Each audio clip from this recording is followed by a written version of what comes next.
बदायूं में एक परिवार रहता था जिसमें एक 20 साल की लड़की थी और उसी गांव में एक लड़का था जिसका नाम था सचिन। वह भी उसी की उम्र का था।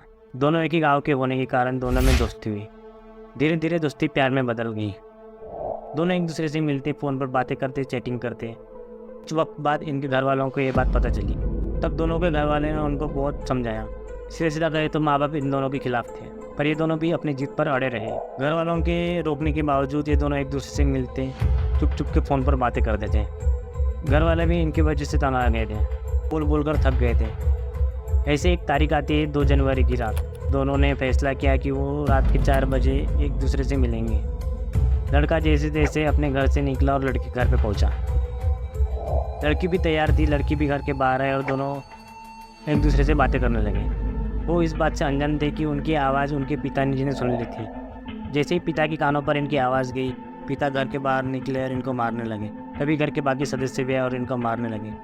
पिता के सर पर गुस्सा इस कदर हावी हो गया था कि उन्होंने बाजू में पड़ा एक फावड़ा उठाया और दोनों के सर पे मारने लगे।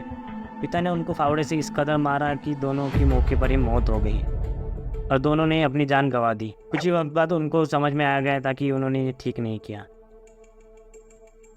दोनों को मरा हुआ पाकर घर के बाकी सदस्य घर से भाग जाते हैं, पर पिता अपने किए पछतावा कर रहे थे। वो वही खून से लथपथ फावड़ा लेकर पास के पुलिस स्टेशन में गए और उन्होंने अपने आप को सरेंडर कर दिया।